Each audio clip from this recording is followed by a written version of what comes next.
wabarakatuh. Bismillahirrahmanirrahim. Ya, yang terhormat Ibu Suswati Budi Sejati selaku Kepala Sekolah SD SMP Sarta Penawangan, Bapak Ibu Guru yang saya hormati beserta staf dan karyawan yang berbahagia. Puji syukur kepada Allah Subhanahu wa Ta'ala. Pada kesempatan hari ini kita dapat berkumpul di gedung SMP ini dalam keadaan sehat walafiat, tiada kurang suatu apapun. Kedua kalinya salawat serta salam semoga tercurahkan kepada baginda Rasulullah Nabi Muhammad Sallallahu Alaihi Wasallam. Semoga kita semua mendapatkan syafaatnya di yaumul kiamah kelak. Amin amin ya rabbal alamin. Pada kesempatan pagi hari ini dalam kegiatan diseminasi calon guru penggerak angkatan 10 oleh Bapak Nili Heri Supriyanto, Sarjana Pendidikan, saya akan membacakan susunan acara. Acara yang pertama yaitu sambutan dari Kepala Sekolah sekaligus meresmikan pembuatan komunitas belajar kepada beliau. Persilakan. Terima kasih kepada pembawa acara Ibu Aini. Alhamdulillah, syukurlah. Marilah kita saya awali dulu. Assalamualaikum warahmatullahi wabarakatuh. Rekan-rekan, alhamdulillah, puji syukur kehadirat Allah. Hari ini sehat semua. Kemudian salawat dan salam teruntuk Nabi besar Muhammad Sallallahu Alaihi Wasallam. Hari ini ada kegiatan yang cukup menggembirakan, di mana salah satu teman kita sudah bergerak untuk bergabung dalam guru penggerak. Ya, monggo. Nanti dilanjut juga untuk teman-teman yang lain, rekan guru yang lain. Sehingga nanti apa yang diharapkan pemerintah terkait dengan program-program penggerak yang berkaitan juga dengan kurikulum merdeka yang di tahun ini nanti akan dijadikan sebagai kurikulum nasional. Mau tidak mau, suka tidak suka, karena kita adalah abdi negara yang bergerak di bidang pendidikan, sehingga ya harus mensukseskannya. Terima kasih Pak Nili ya, sudah bergabung dan mencoba mensukseskan program guru penggerak, dan salah satunya ini adalah bagian dari tugas maupun kegiatan di guru penggerak angkatan ke-10. Jadi monggo nanti yang lainnya juga bergerak. Nah, di situ ada syarat-syarat termasuk masa kerja, tetapi saya yakin kalau yang di SD 3 aja sudah lebih masa kerjanya. Ini, jadi monggo nanti tahun depan disusul guru-guru yang lain. Karena peluang guru penggerak itu selain kepala sekolah, penjenengan untuk berikutnya bisa juga untuk pengawas. Pengawas nanti adalah pengawas satuan pendidikan. Penjenengan dari SD bisa mengawasi di SMP, bisa juga di PAUD. Jadi lebih luas. Monggo untuk menyikapi dan bergerak tanpa meninggalkan tugas utama mengajar. Kemudian hari ini ada kegiatan yang akan dilakukan, yaitu diseminasi yang akan diprakarsai oleh Pak Lili. Jadi nanti ini Pak Lili mengimbaskan apa yang sudah dipelajari, apa yang sudah dilakukan Pak Lili dalam kegiatan CGP. Nanti Bapak Ibu akan diberikan imbas, berbagi ilmunya. Jadi kedepannya nanti kalau sudah ada satu teman yang sudah masuk, otomatis teman yang lain bisa untuk mengikuti. Nah, kemudian yang ketiga, dalam kaitannya ini kita sudah diprakarsai di depan rekan-rekan ada yang berkomunitas belajar Serawung Guru. Nah, ini sudah ditansai, jadi ini nanti sebagai tunas yang untuk dikembangkan. Jadi Bapak Ibu sudah memiliki komunitas belajar Serawung Guru, walaupun belum bisa didaftar ke PNM, karena di PNM ada syarat-syaratnya, di mana dasarnya adalah ketika dalam sekolah itu ada bersertifikat berdasarkan yang di PNM.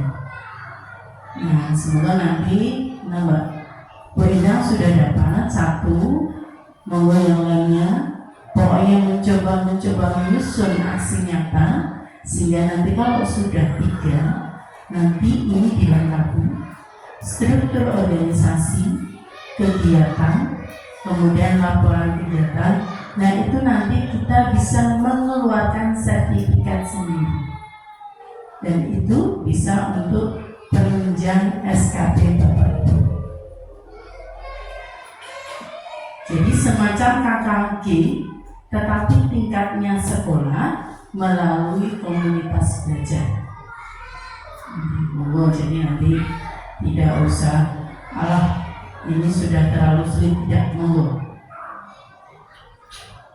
Boleh nih sudah memasukkan aksi nyata, ya tetap kalau perlu banding, monggo dilakukan banding agar mempercepat turunnya sertifikat. Kemudian yang lainnya dilanjutkan membuat. Jadi di sela-sela waktu pembelajaran, pas jam 12 selesai mengajar, kita masih ada waktu 2 jam sampai dengan kita presensi pulang. Monggo itu dimanfaatkan.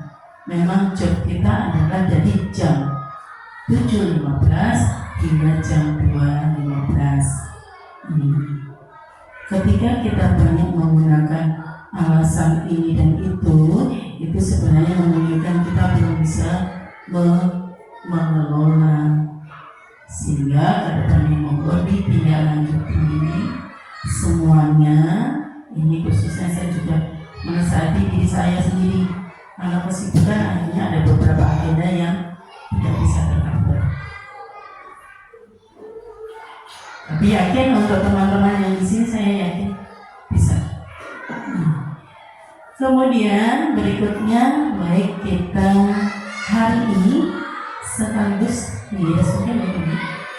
kita resmikan ya, dengan mengucap Bismillahirrahmanirrahim.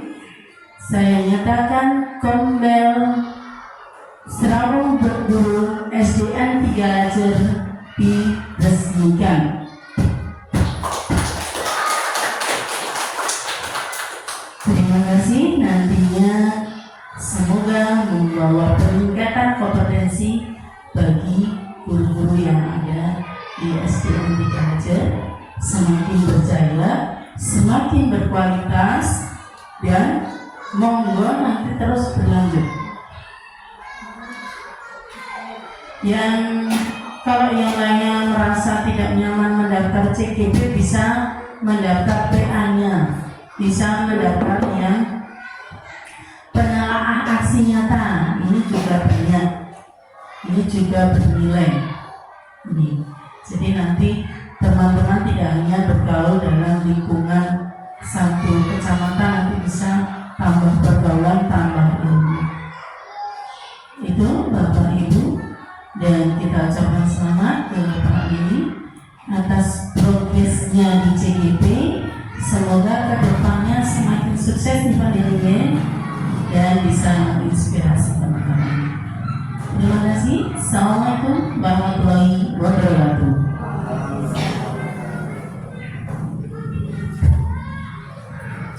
Kepada beliau saya ucapkan terima kasih. Acara selanjutnya yaitu diseminasi calon guru penggerak oleh Bapak Lili Heri Supriyanto. Sebelum acara dilanjutkan, saya sebagai pembawa acara mohon maaf apabila ada tutur kata yang kurang berkenan. Saya tutup pidato saya hari ini dengan pantun, megah-megah megah di kapal selam. Sayang, hilang karena terjatuh. Saya tutup pidato dengan salam. Wassalamualaikum warahmatullahi wabarakatuh.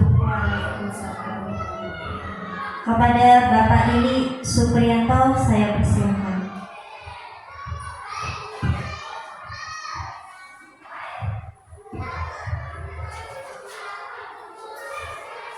Bismillahirrahmanirrahim. Assalamualaikum warahmatullahi wabarakatuh. Yang kami hormati Kepala SD Negeri 3 Lajer, SMP Negeri 3 Sabara Penawaran, Ibu Suswati Trisjati. Yang kami hormati Bapak Ibu Guru SD Negeri 3 Lajer, SMP Negeri 3 Sabara Penawaran yang berkenan hadir, matur suwun. Pertama, alhamdulillahirrahmanirrahim. Hari ini kita masih diberikan kesempatan untuk berjumpa nih Bapak Ibu, untuk mengikuti acara diseminasi calon guru penggerak angkatan 10. Yang kedua adalah sholawat dan salam kepada Nabi Muhammad SAW. Allahumma sholli ala sayyidina Muhammad wa ala ali sayyidina Muhammad. Semoga kita semua yang ada di sini kelak diakui menjadi umatnya dan mendapatkan syafaatnya. Amin ya rabbal alamin.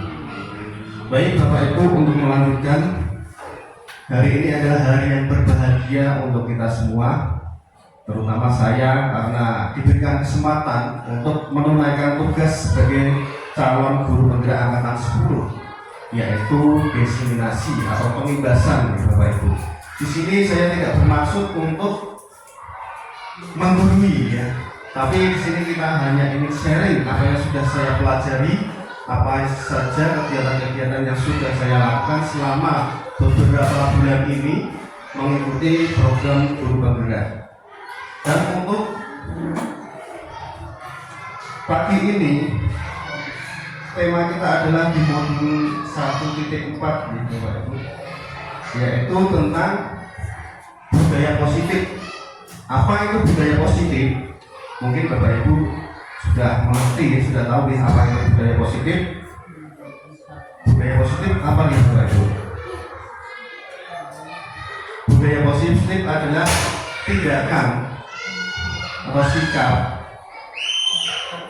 karakter yang sudah mendarah daging, yang sudah dilakukan, atau kebiasaan yang sudah dilakukan dengan sadar, dengan nalar kritis, jadi sesuai dengan hal-hal yang positif. Kemudian selanjutnya, apa itu budaya positif? Tadi sudah. Sekarang budaya positif di sekolahan. Apa itu?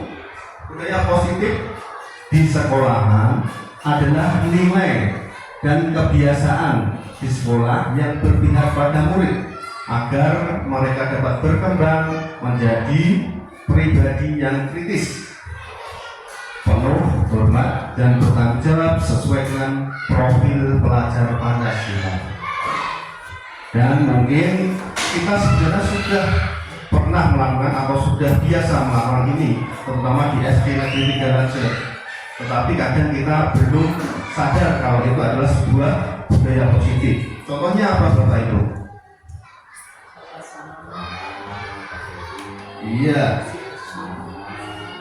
budaya positif yang sudah kita lakukan yaitu pembacaan Asmaul Husna setiap hari, setiap pagi. Jadi tanpa disuruh, anak-anak itu sudah langsung baris ke tempatnya. Jadi mereka sudah sadar kalau apa yang mereka lakukan itu adalah sesuatu yang positif, tidak berjoya-joya, meskipun tidak semuanya. Yang kedua adalah selalu menggunakan 5S. Gitu Bapak Ibu. Kita sering melihat anak-anak kita setiap kali bertemu dengan Bapak Ibu guru selalu senyum, kemudian menyapa, kemudian salam santun terhadap Bapak Ibu guru. Salah satunya dengan selalu menggunakan bahasa Jawa Kromo. Itu menunjukkan kalau mereka itu memiliki sopan santun. Dan sebagai seorang guru, salah satu tanggung jawab kita adalah bagaimana menciptakan suatu lingkungan yang positif yang terdiri dari warga sekolah yang saling mendukung. Jadi kita sebagai guru, sebagai kepala sekolah itu harus saling berkolaborasi, saling mendukung, saling belajar. Di sini kita sudah melakukan, yaitu kita saling belajar, saling bekerja saling bekerja sama sehingga tercipta kebiasaan-kebiasaan baik. Dari kebiasaan-kebiasaan baik akan tumbuh menjadi karakter-karakter baik, dan pada akhirnya karakter dari kebiasaan-kebiasaan baik akan terbentuk menjadi sebuah budaya positif.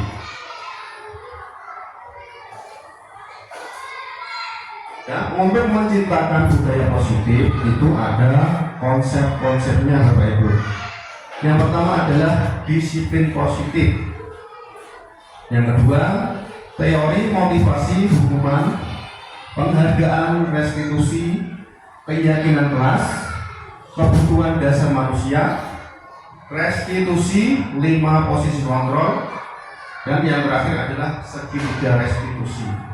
Jadi kita akan membahas satu persatu dari konsep-konsep tersebut. Yang pertama adalah disiplin positif.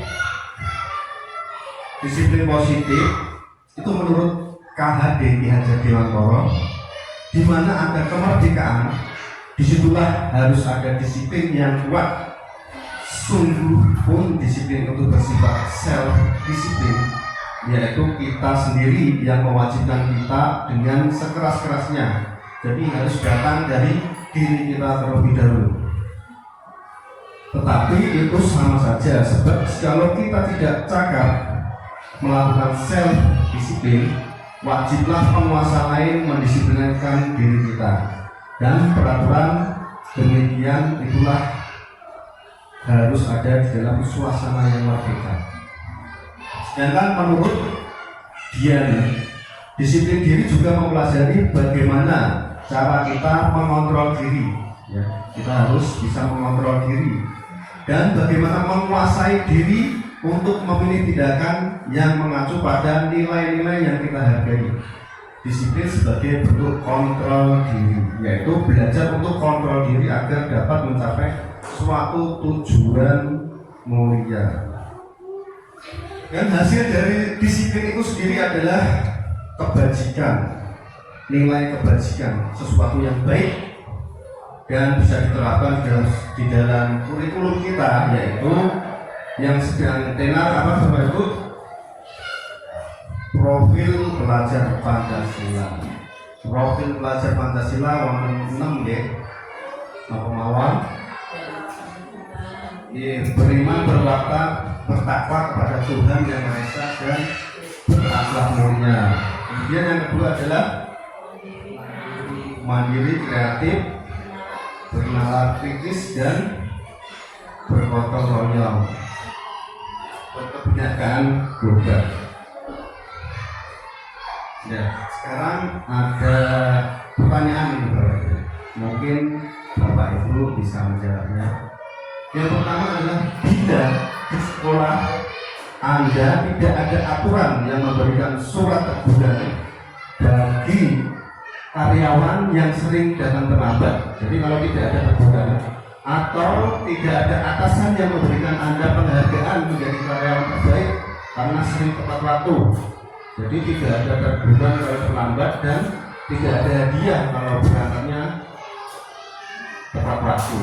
Apakah Anda akan tetap datang tepat waktu, Bapak Ibu, mengajar ini?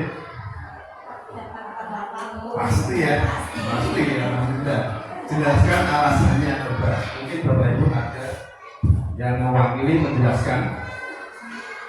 Nanti alasan yang dilaksanakan. Oh iya, karena itu merupakan suatu kewajiban ya, tanggung jawab kita terhadap tugas, dan yang paling penting adalah terhadap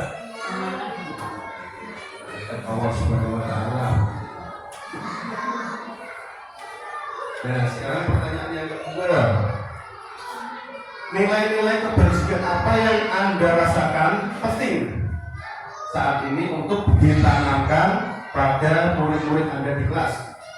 Kira-kira kebersihan apa itu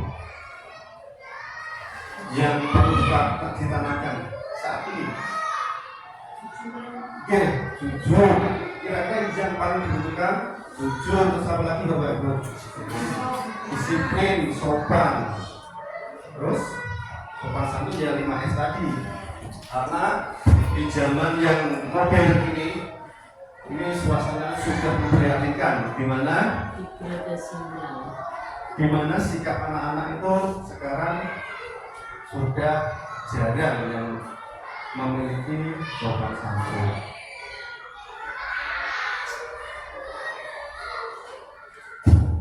Dalam rangka menciptakan lingkungan yang positif, maka setiap warga sekolah dan pemangku kepentingan harus saling mendukung, menghayati dan menerapkan nilai-nilai kebersihan yang telah disepakati bersama. Jadi ada kolaborasi setiap warga sekolahan antara guru, kepala sekolah, karyawan, komite, dan bahkan anak-anak juga. Tujuan utamanya dari penerapan disiplin positif adalah agar terbentuk murid-murid yang berkarakter, berdisiplin, santun, jujur, peduli, bertanggung jawab, dan merupakan pembelajar sepanjang hayat. Pembelajar sepanjang hayat ini penting karena kita harus mau belajar setiap dari sampai usia.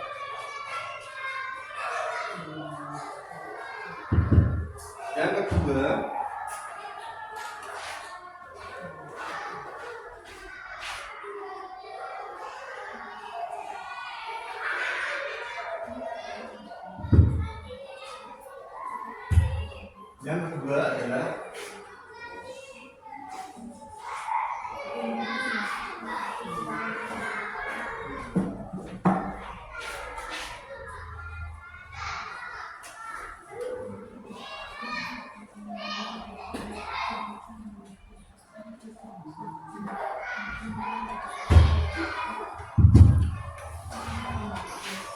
adalah teori motivasi hukuman dan penghargaan, di mana ini sering kita lakukan.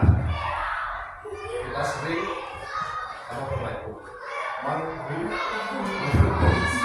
ini sebenarnya tidak boleh, tetapi ini karena sudah menjadi kebiasaan.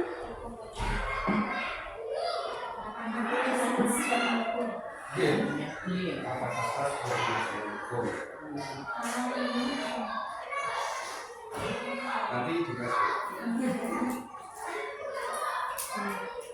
menurut Jerry Bosen menyatakan 3 motivasi perilaku manusia. Yang pertama adalah untuk menghindari ketidaknyamanan atau hukuman. Jadi anak-anak berbuat sesuatu karena mereka menghindari hukuman. Misalkan dia datang terlambat, ternyata dia itu punya motif, wah ini nanti kalau saya terlambat pasti saya dapat hukuman, disuruh berdiri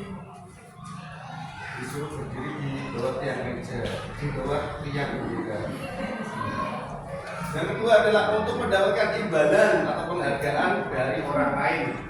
Jadi mereka melakukan sesuatu karena ingin dikasih hadiah dari bapak ibu guru. Mungkin yang ketiga, untuk menjadi orang yang mereka inginkan dan menghargai diri sendiri dengan nilai-nilai yang mereka percaya. Jadi ini atas kesadaran sendiri.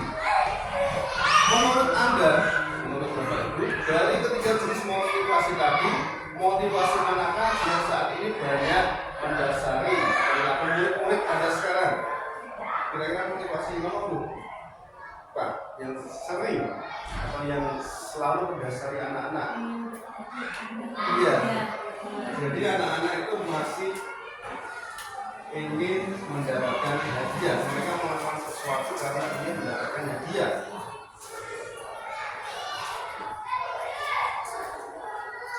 Strategi apa yang selama ini Anda terapkan untuk menanamkan disiplin positif pada murid-murid Anda? Strateginya apa, Bu? Agar anak-anak itu berdisiplin, memiliki sikap disiplin. Tiga tadi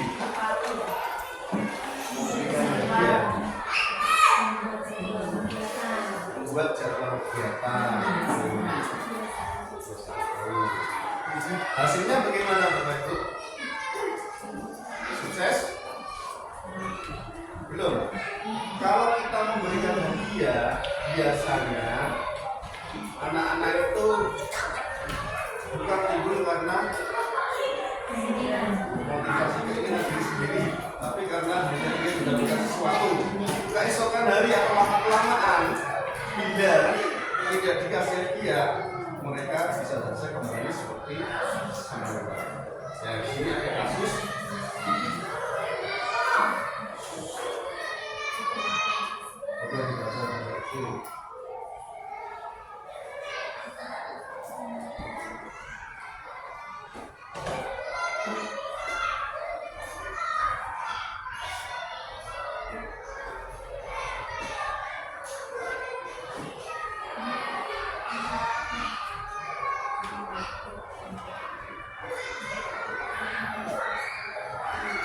jadi di sini Iva kurang menguasai pelajaran matematika, sehingga pada saat pelajaran tersebut dia lebih banyak berdiam diri atau menggambar di buku pelajarannya.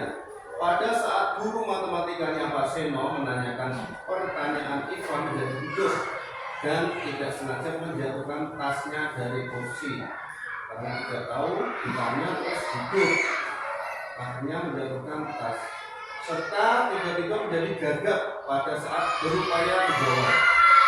Bersaking groginya ditanya menjadi gagap. Seluruh kelas pun tertawa. Teman-teman lainnya tertawa melihat perilaku kita yang bicara gagap dan terkejut tersebut.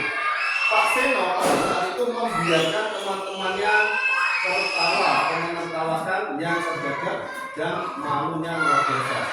Dan malah minta Iva untuk maju ke depan dan berdiri di depan kelas sambil menunjuk hidungnya. Jadi Pak Seno ini menyuruh Iva untuk maju menunjuk hidungnya karena tidak bisa menjawab pertanyaan Pak Seno. Kelas makin gaduh. Otomatis kalau ada temannya yang dihukum, pasti mereka jadi terbakar ya. Malah Sansoyo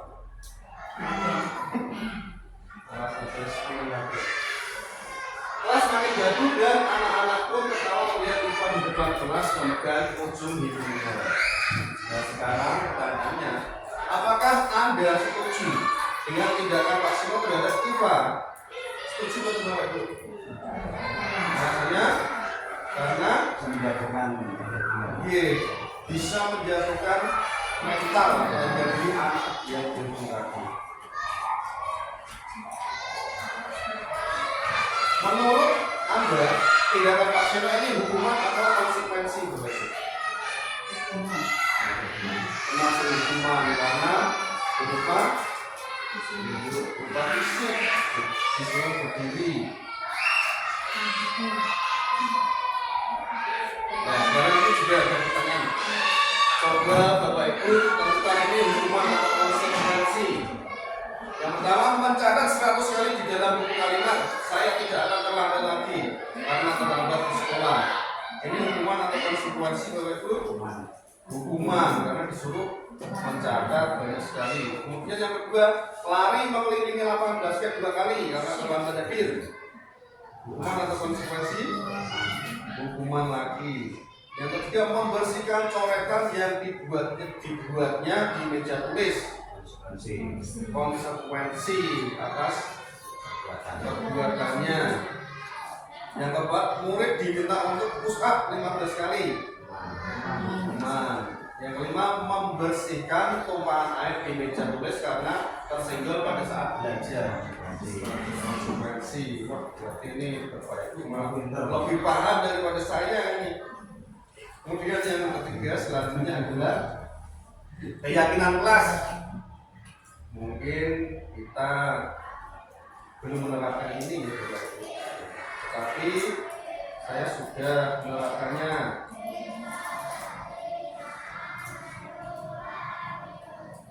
Untuk membentuk keyakinan sekolah atau kelas, langkah-langkahnya yang pertama, keyakinan kelas bersifat lebih abstrak daripada peraturan. Jadi bedanya keyakinan kelas dengan peraturan itu apa, Bapak? Peraturan dibuat tapi sudah menjadi tata. Iya. Jadi peraturan itu dibuat sepihak.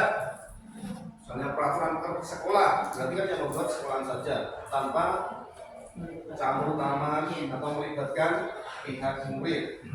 Kalau keyakinan itu dibuat bersama antara Bapak Ibu guru dengan siswa.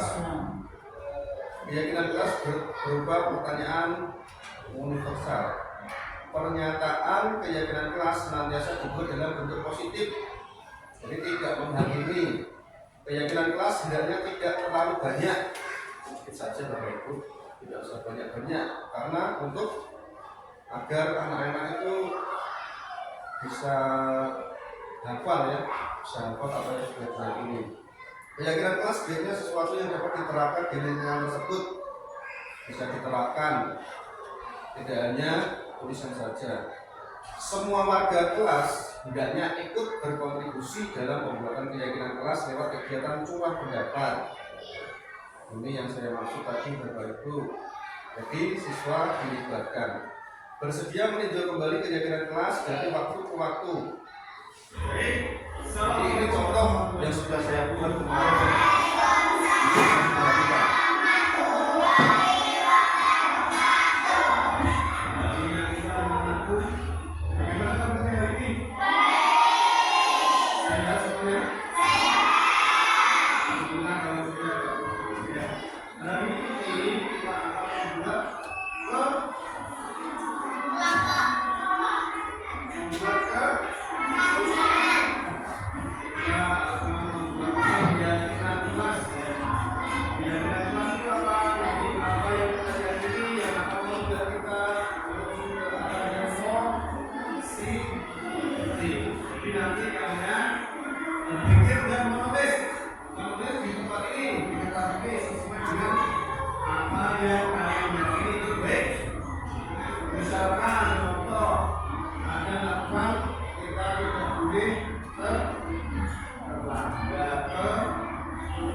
Iya. Kemudian kita tidak boleh bertengkar dan harus menghargai teman. Sesama teman harus menghargai sesama teman.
Demikian tadi adalah contoh keyakinan kelas yang sudah saya buat Bapak Ibu. Jadi langkah-langkahnya seperti tadi, siswa dilibatkan atau disuruh mencurahkan isi hatinya. Jadi kalau mereka sudah mencurahkan, itu biasanya lebih mengenal. Mereka akan senang hati untuk melakukan keyakinan-keyakinan yang sudah dibuat tadi. Mungkin Bapak Ibu nanti bisa mempraktekannya di kelasnya masing-masing. Tetapi mungkin untuk tahun ajaran depan karena ini sudah di akhir ya.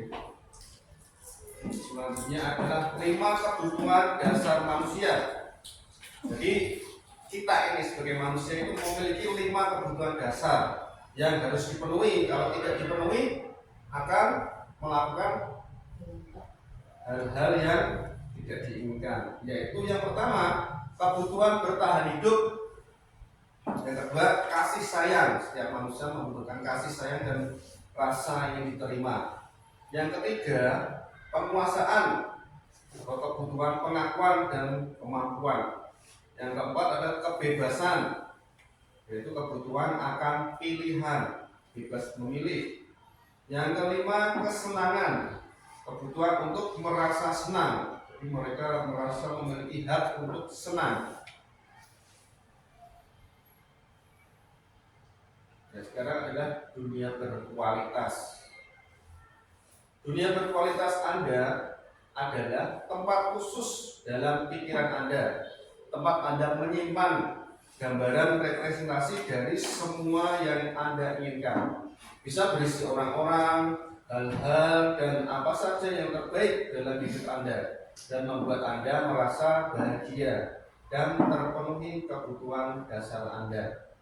Jadi dunia berkualitas ini kita menyisihkan pemikiran kita untuk menyimpan memori-memori yang khusus, yang isinya itu orang-orang yang Anda cintai, hal-hal apa saja yang Anda senangi, dan lain sebagainya.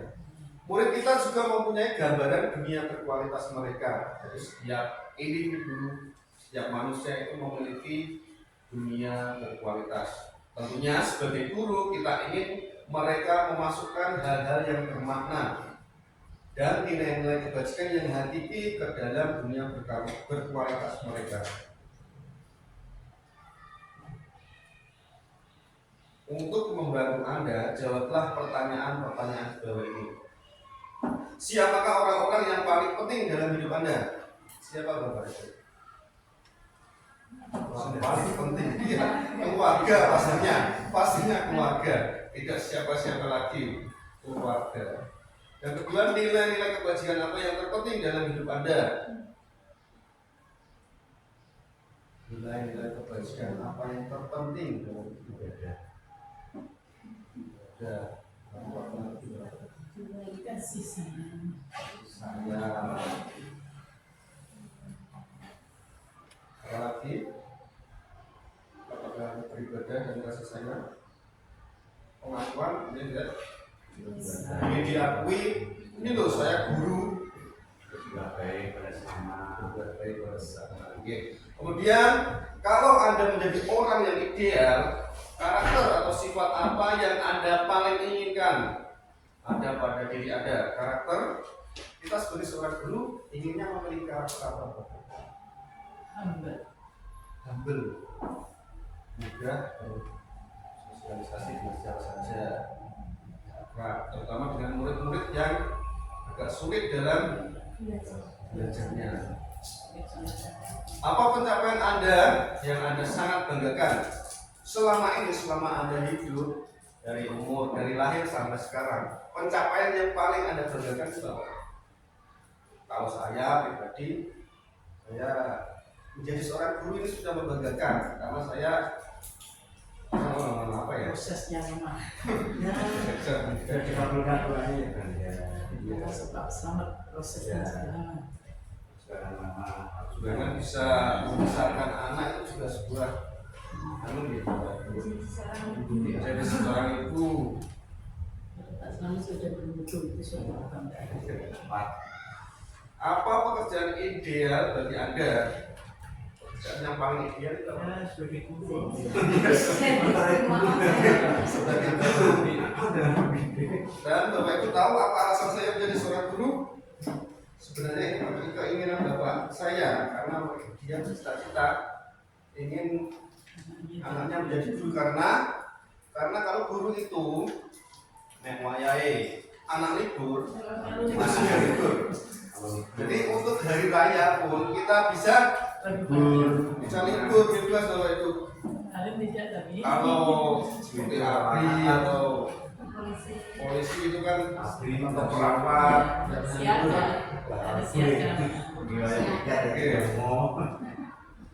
jadi mungkin saat ini yang saya rasakan posisi atau pekerjaan yang paling enak tapi tanggung jawabnya besar. Terus ceritakan bagian perjalanan hidup Anda di mana Anda merasa itulah titik puncak hidup Anda. Apa itu? Titik puncak Anda, apakah menjadi PNS atau bisa sertifikasi atau Dikabulkan doanya itu ya termasuk perjalanan hidup yang di puncak ini ya Pak ya. Dua-dua terkabul itu sudah puncak, termasuk puncak. Yang terakhir, apa yang paling bermakna dalam hidup Anda? Bahagia. Ada Kebahagiaan mahal itu benar atau tidak nih? mahal sekali. Tidak terbeli, tidak bisa dinilai. Mahal satu kondisi itu ya bagiannya. Tapi banyak orang berduit Sudah bahagia. Kenapa ya Pak? Bisa terpilih. Pembunuhan terus malah terkontrol kok. Dia bisa terawat terus. Kakean malah begitu. Anaknya malah jadi enggak koma. Baik, untuk selanjutnya adalah restitusi 5 posisi kontrol. Jadi kita di sini sebagai guru itu harus memiliki 5 posisi kontrol, harus tahu 5 posisi kontrol. Kasus yang pertama, Tisa dan Hana dipanggil masuk ke ruangan Ibu Dewi, Kepala Sekolah SMA Makmur. Ibu Dewi baru saja mendapat pengaduan dari Ibunda Tisa bahwa Hana menggunakan kata-kata kasar dan merendahkan Tisa di sosial media. Jadi Tisa ini mendapatkan bullying lewat medsos. Nah, sekarang pertanyaannya, bila Anda adalah seorang kepala sekolah, ini berandai-andai gitu Pak Ibu. Bila ada seorang kepala sekolah, penerapan disiplin apakah yang akan Anda lakukan untuk kasus Hana? Ya, itu membayar di media sosial di rumah atau di sekolah? Iya. Tidak bisa. Kata-kata itu. Tidak bisa di. Kan nggak bisa diketahui. Iya. Kalau Nah, ya, tapi kalau di sekolahan itu pastinya dulu kan ngontrol.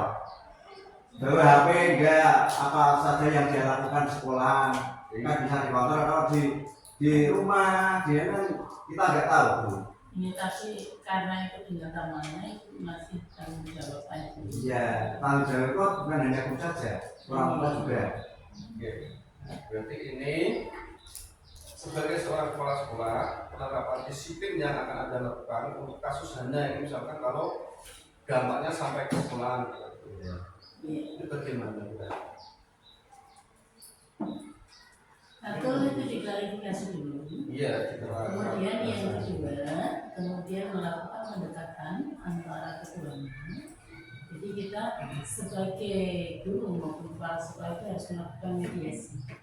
Jadi kita tidak bisa langsung menjudge bahwa dia itu melakukan kesalahan dengan melakukan bullying di medsos. Nah, dari situ maka kita harus melakukan mediasi keduanya, mencari akar permasalahan, kemudian memberikan gambaran kepada anak apapun yang dilakukan tentang merendahkan di media sosial itu sudah termasuk salah satunya. Terima kasih untuk Ibu Kepala Sekolah yang sudah memberikan masukannya kepada kita semua. Dan itu adalah langkah-langkah yang terbaik, Bapak Ibu. Nah, berikut adalah penjelasan dari 5 posisi kontrol. Yang pertama adalah penghukum. Senangannya penghukum. Seorang penghukum bisa menggunakan hukuman fisik maupun verbal. Jadi tidak hanya menggunakan fisik, tetapi lewat kata-kata pun bisa menyakiti orang lain.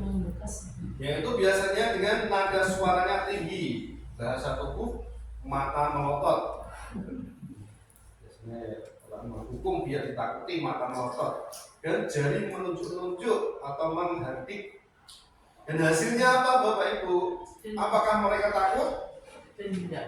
Tidak, mereka itu akan membekas dalam hatinya sehingga kemungkinan murid menjadi marah dan mendendam atau bersifat agresif. Biasanya kata-katanya patuhi aturan saya atau awas. Jadi seperti apa? Awas. Sekali. Ancaman gitu. Ancaman. Kamu selalu saja salah.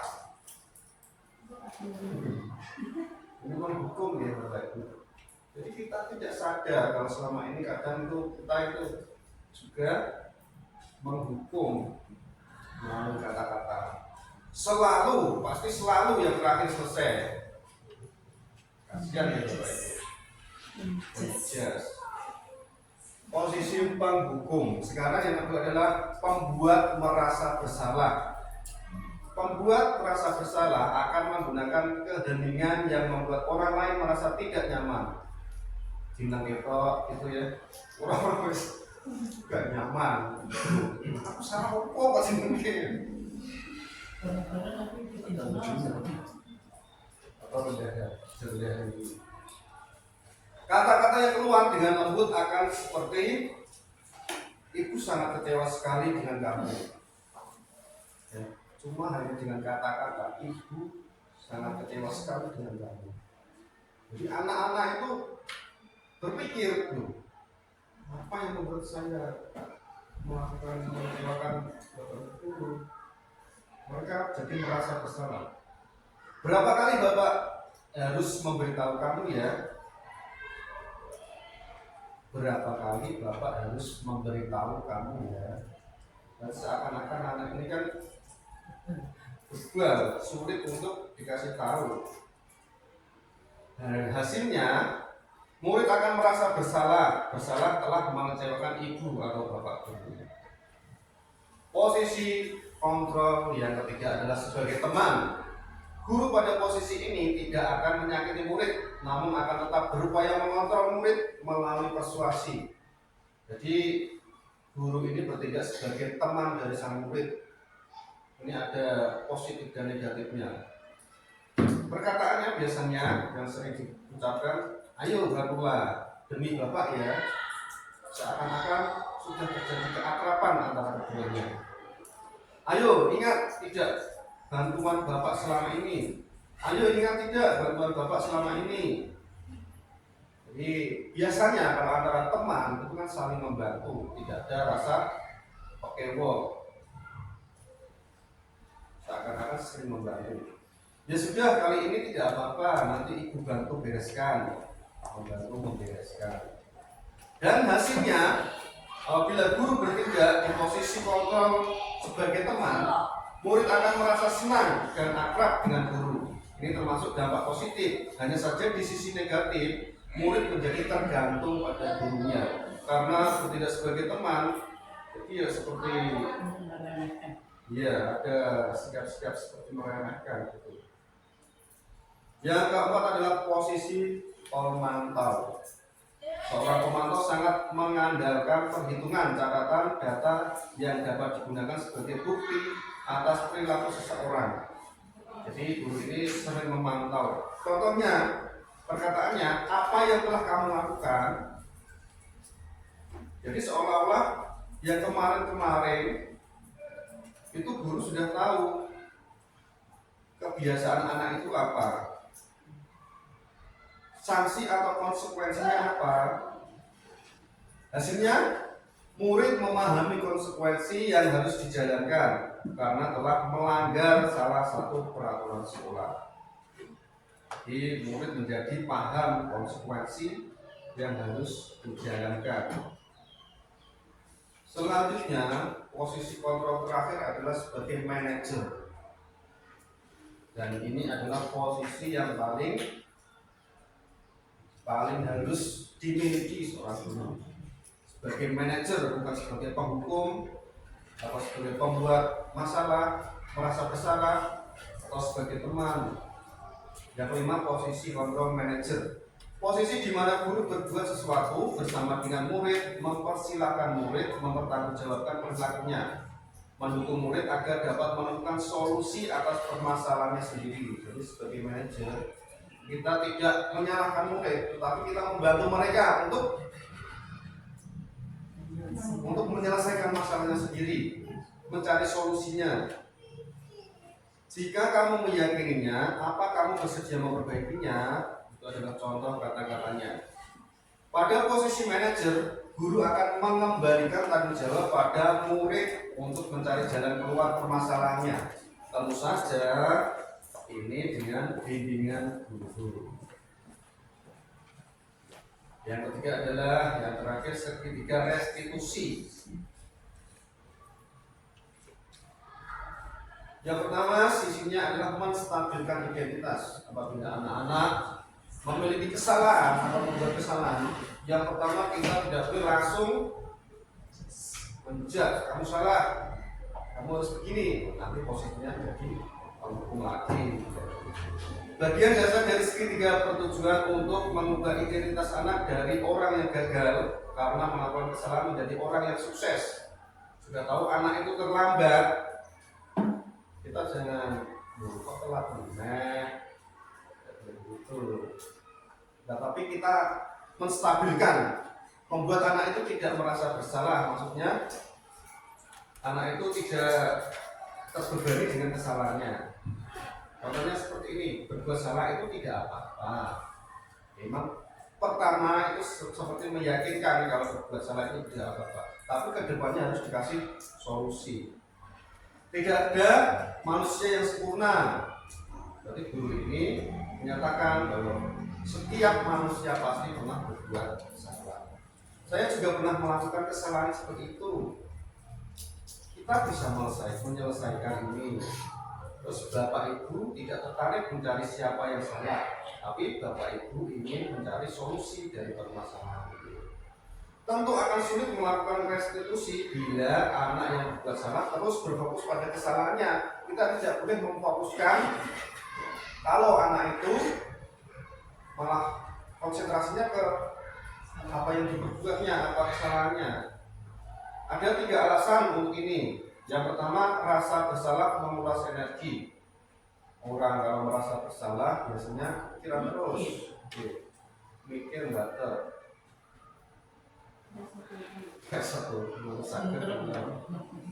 Yang kedua, ketika kita merasa bersalah, kita mengalami identitas kegagalan. Ya. Kedua, ketika kita merasa bersalah, kita mengalami identitas kegagalan. Orang kalau bersalah kan biasanya gagal ini. Salah aku. Yang ketiga, perasaan bersalah membuat kita terperangkap pada masa lalu di mana kita sudah tidak bisa berbuat apa-apa lagi.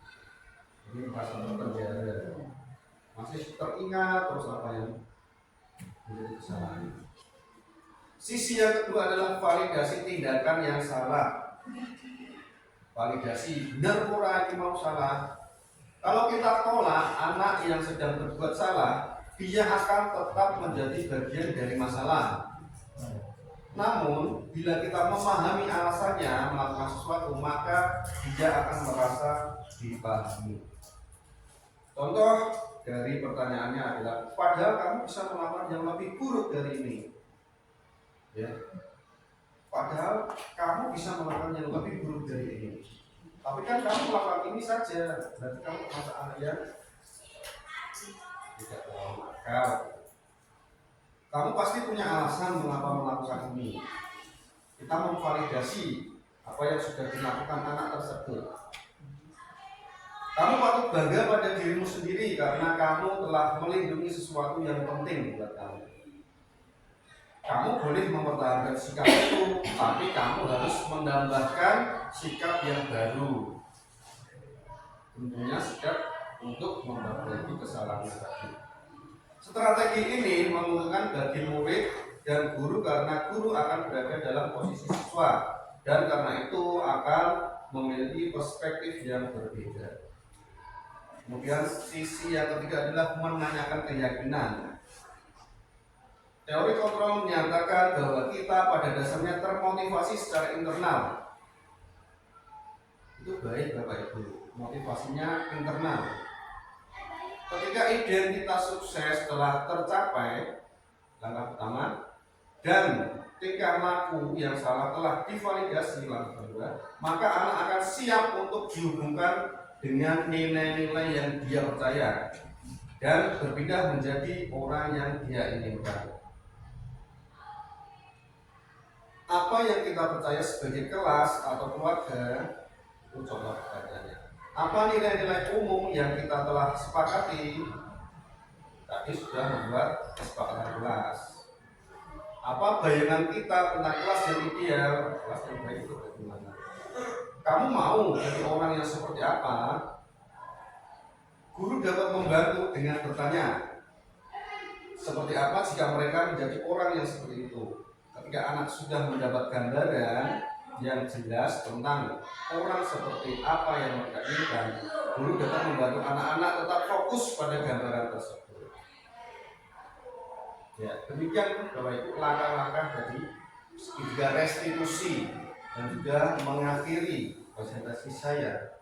Saya atas nama pribadi calon guru pembina angkatan 10 mengucapkan terima kasih kepada Ibu Suswati karena telah memberikan fasilitas dan izin untuk melaksanakan diseminasi ini, dan juga Bapak Ibu semua yang telah berkenan hadir meluangkan waktunya untuk mendukung saya, karena kalau saya tidak didukung tentu saja saya akan gagal, tidak dapat nilai, dan kalau sudah tidak dapat nilai berarti tidak dapat sertifikat. Kalau tidak dapat sertifikat berarti tidak bisa lulus. Itu bertajuk. Terima kasih untuk sedikit kalau ini. Jadi teman-teman juga ya. Jadi dari ini sebenarnya intinya kan lebih ke parenting. Kalau kita kaitkan di situ, di mana kewajiban kita itu seorang guru, di mana masa sekarang memang di dalam PMM pun ditekankan tidak ada lagi bullying. Bullying itu baik secara fisik maupun secara verbal. Dan yang lebih terserap di anak itu ketika secara verbal. Karena mungkin Bapak Ibu juga pernah merasakan dan mungkin ada memori ketika masih kecil atau ketika masih sekolah dulu pernah dikatakan sesuatu hal dengan gurunya itu masih ada yang tersimpan. Dan mengapa kurikulum yang sekarang itu menghendaki hal-hal itu tidak ada? Karena ingin bahwa anak-anak itu tidak pernah menyimpan memori yang terlalu tidak baik, karena itu akan mengganggu kreativitas dia, kemudian untuk mengembangkan dia lebih dari takut untuk salah, takut untuk menghadapi sulit. Jadi dari yang dipaparkan Mbak Lili ini cukup bagus, sehingga nanti monggo kita bersama-sama mencoba. Karena namanya komunitas belajar itu bersama-sama kita mencari yang terbaik, kemudian diaplikasikan, kemudian nanti tetap kita lakukan evaluasi agar Bapak Ibu nanti lebih bisa merasakan, oh ini tindakan yang kemarin akhirnya hasilnya seperti ini, walaupun pendidikan itu tidak bisa instan. Maka di sini tadi sudah dipaparkan berbagai hal agar anak-anak kita ini menjadi lebih baik karakternya, lebih potensial keilmuannya, dan nantinya dia menjadi generasi-generasi yang lebih baik. Mungkin nanti mulai kita terapkan ini. Di situ tadi ada beberapa hal yang terkait bagaimana mengelola siswa. Dan satu hal lagi, untuk ini ada sebuah di dalam sejarah Islam itu ada, didiklah anak-anakmu sesuai zamannya. Jadi mungkin ketika kita dulu pernah dipentingkan untuk punishment, tapi sekarang tidak.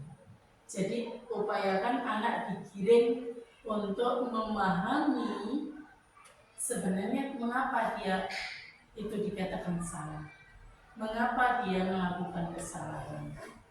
Jadi anak ditekankan untuk mengobservasi sendiri, kita hanya memberikan panduan. Ini tidak mudah Bapak Ibu, tetapi saya yakin Bapak Ibu bisa. Itu saja namanya Pak Lili. Terima kasih. Assalamualaikum warahmatullahi wabarakatuh.